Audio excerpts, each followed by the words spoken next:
Go ahead. Wa alaikum salam.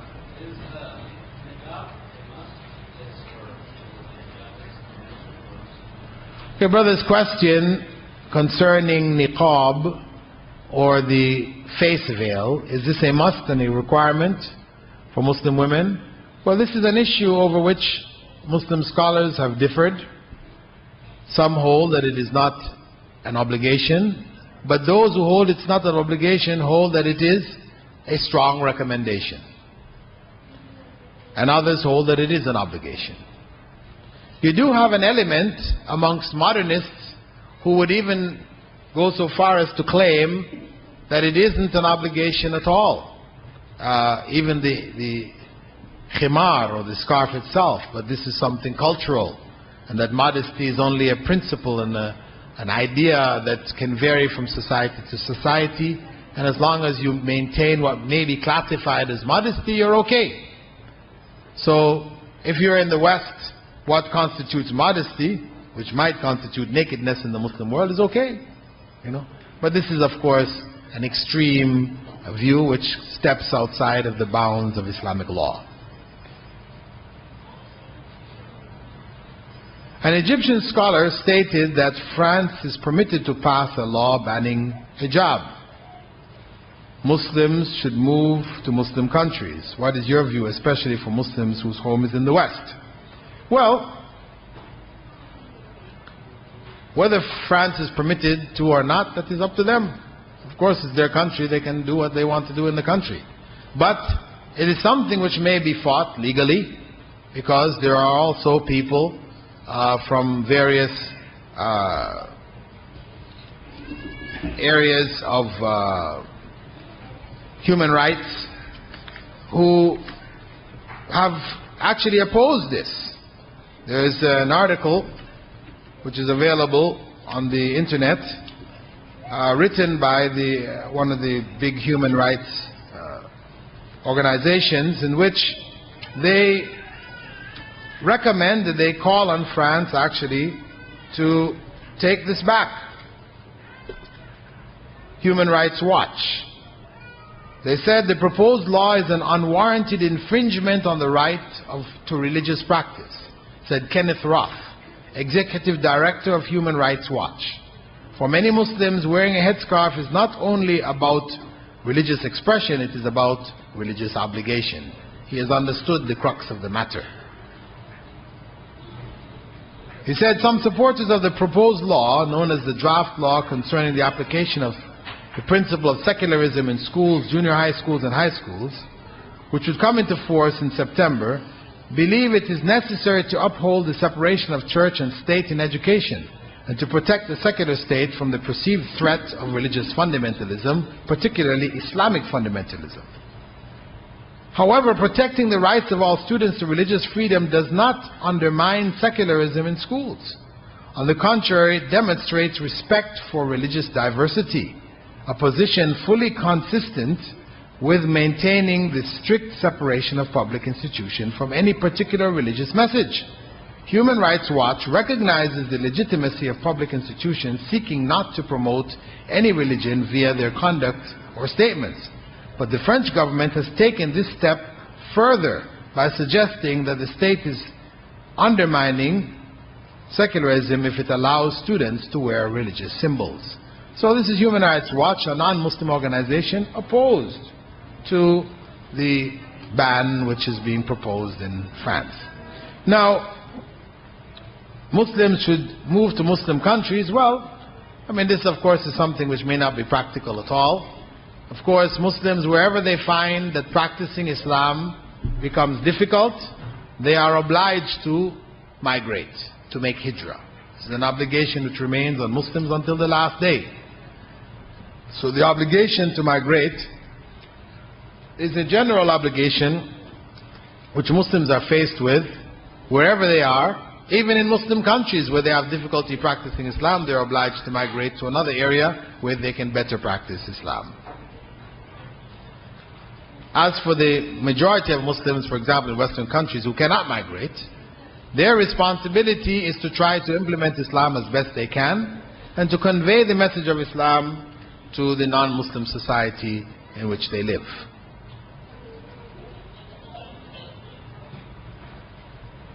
In case a woman is alone in her home, what clothing should she wear? Well, if she's absolutely alone, of course, she's free, she has to take a bath, whatever. I mean, people take baths, they don't usually wear clothing when they take baths, so it means that sometimes she may take off all of her clothing. So it depends on the circumstance, She doesn't have any particular minimum which is prescribed, but for herself, whatever she feels, most comfortable in, within the bounds of her own personal modesty, then she is permitted to wear as she wishes, within the bounds of her own home when she is alone. What is the exact way of wearing the veil? This is the same question we looked at earlier. What is the sin for not wearing hijab? Well, of course, this is disobedience to Allah subhanahu wa ta'ala, Allah Almighty. Women who expose themselves, depending on the severity of the case, could end up it being a source of punishment for them on the Day of Judgment, in the hellfire to some degree, for some period of time or whatever. It just depends on the severity of their acts. But in general, a Muslim is required to try to obey Allah's commands as much as they can. The nature of women and men are different. Isn't it also the nature or the way a man is created according to the Quran as one of the reasons why men look at women in desirous ways? Yes, it is from the nature of men that they are more easily aroused by females, just looking at them, etc. It is part of the difference. And this is why Allah, when speaking about the covering, says, tell the men, Muslim men, the believing men, that they should lower their gaze and guard their private parts. They're told. As women are told, they're also told. Question 2, is this conforming by other countries, the banning of the hijab for Muslims, a sign that non-Muslims are fearful of Islam? Yes, it does represent something of a fear. They see in Islam this wearing of the hijab a fundamentalist upsurge, and they link it to terrorism, which of course is a false link, because fundamentalism, going back to the fundamentals of Islam, is something required of all Muslims. And this has no link with terrorism. Terrorism is something else. A person may be an atheist and a terrorist. He could be, a Muslim who is not practicing Islam and he's a terrorist. It doesn't necessarily link with practicing Islam. So it's a misunderstanding on the part of many people in the West, unfortunately promoted by the media, that fundamentalism means terrorism. If women wear complete hijab, covering the face, then identification will be difficult, as for the Prophet saying that they should be identified when she goes with a man. Well, I don't know about that saying.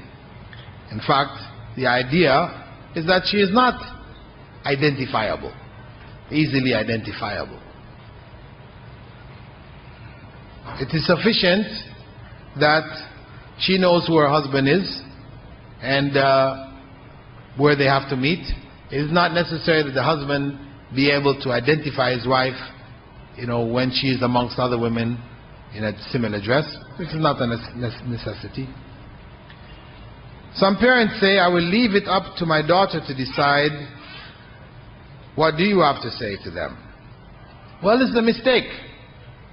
This is a mistake. It is something which Allah has already decided. So to say I will leave it up to my daughters to decide is to go against the commandment of Allah, is to give the right of decision which belongs to Allah to your daughter. This is a big mistake. Of course, many Muslims who are not applying Islam properly find themselves in a difficult situation when they recognize culturally that a girl has now become a young woman and she needs to be covered, and they ask her to cover and she doesn't want to. They have to struggle with this. Then they say, okay, I'll leave it up to you. But the reality is that the Prophet ﷺ said, teach your children prayer by the time they're 7. عَلِّمُوا أَوْلَادَكُمُ الصَّلَاةِ بِسَبْعٍ. Teach them prayer by the time they're 7. Teaching them prayer involves teaching them hijab. Because to teach a young girl how to pray, it doesn't mean the physical actions alone. It means the dress that it accompanies it. That she must cover herself accordingly what is acceptable for prayer. And she learns that dress from the time she's 7. By the time she reaches puberty, you'll not have any problems encouraging her to wear the hijab, because she'll already be doing it. Maybe not as complete, maybe at that time she wears it in the most complete sense. So that only becomes a problem for those people who are not following the prophetic instructions.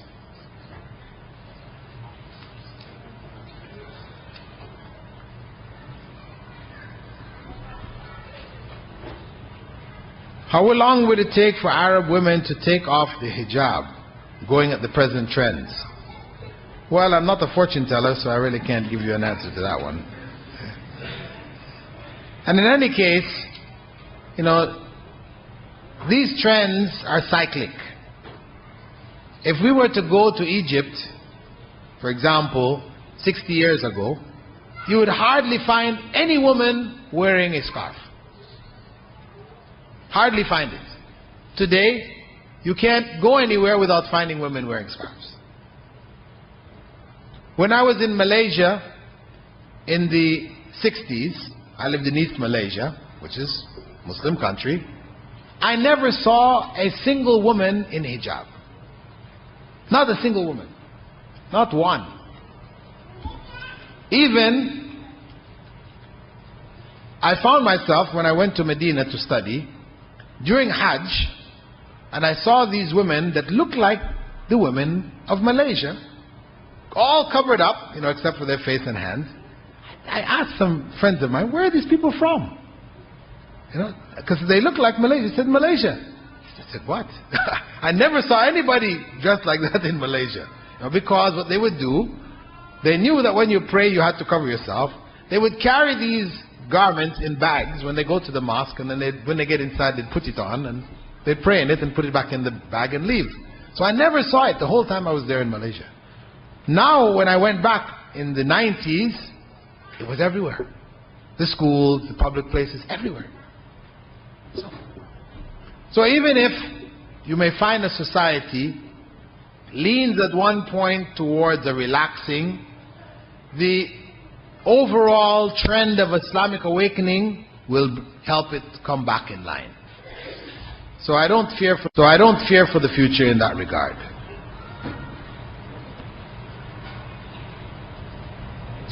Question: you speak of extremes in the West, topless, miniskirt, etc. But are gloves, niqabs, to the point where women cannot see, etc., not extreme as well? Why can there not be a respectful middle ground of conservative, modest dress? Thank you. Well, the degree to which a woman covers herself, if she chooses to cover herself to the point, as you said, where she can't see well, I mean, of course, that may be a bit of an extreme.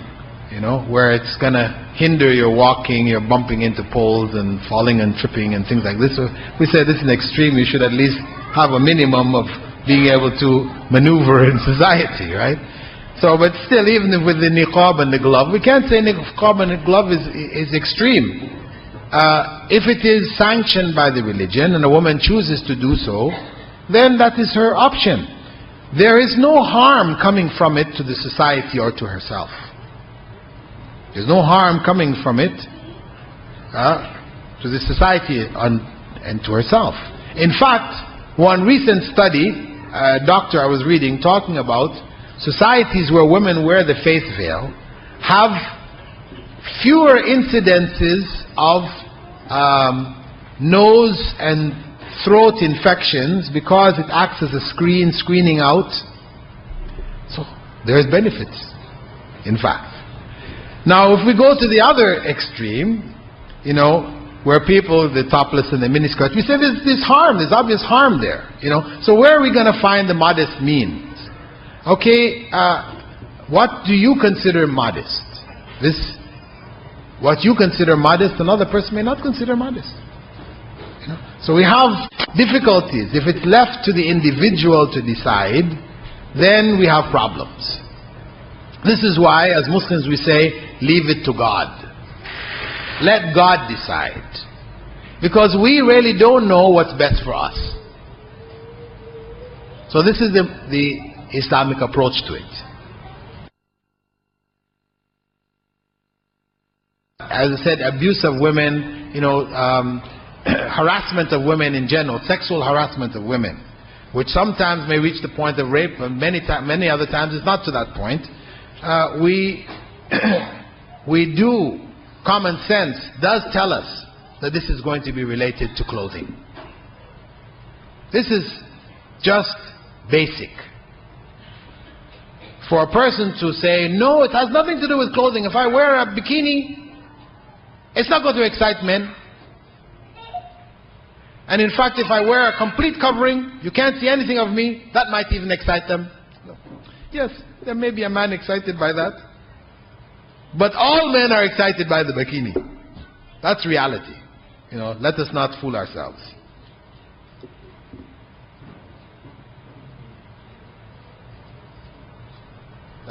Okay, our time's running out. We have hit the hour of 10 o'clock. And though we have a number of questions remaining, what I can do is maybe I'll save them for the center. We can answer them at the Qatar Guest Center, where we have regular classes in the evening. I have regular Friday classes there. I can answer some of them in my question and answer period, because time will not permit going through all of them. And if you didn't receive a brochure before leaving, please collect one, which informs you about the Qatar Guest Center, which is the main body involved with setting up this program. And inshallah, we'll be having other public programs. We hope that you will continue to take part. Okay, just running through a few of these other questions.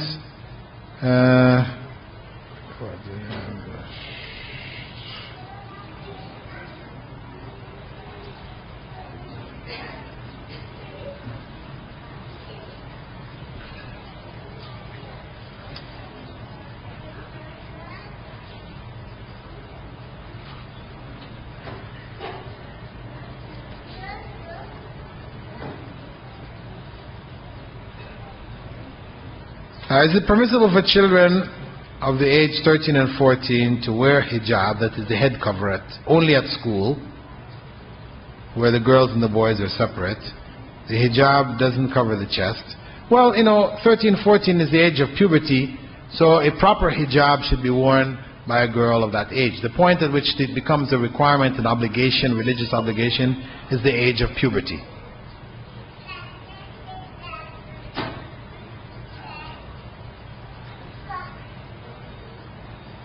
In your speech you mentioned that there in the U.S. there's around 400 people converting to Islam daily in the U.S.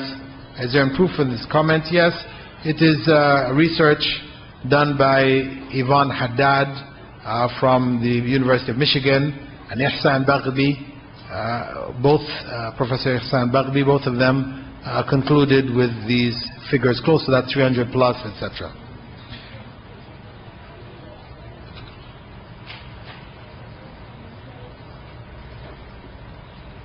To me, TV media plays an important role in unveiling the woman.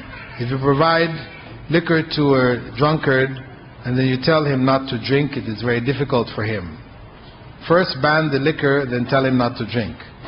Similarly, ban those TV channels which inspire women to unveil and then tell them, I guess, to veil. Well, we should, of course, try to control the media to the degree that we are able.